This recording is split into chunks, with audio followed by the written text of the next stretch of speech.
వేల వేల వెన్నెలంత మీద వాలి వెలుగునంత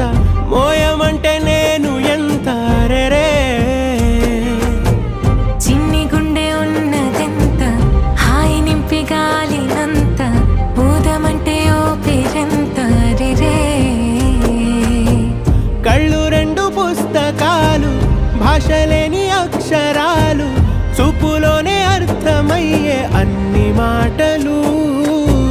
ముందు లేని ఆనవాలు లేనిపోని కారణాలు కొత్త కొత్త ఓనమాలు ఎన్ని మాయలు కథలెన్నో చెప్పారు కవితల్ని రాశారు కాలాలు దాటారు యుద్ధాలు చేశారు ప్రేమలో తప్పు లేదు ప్రేమలో కథలెన్నో చెప్పారు కవితల్ని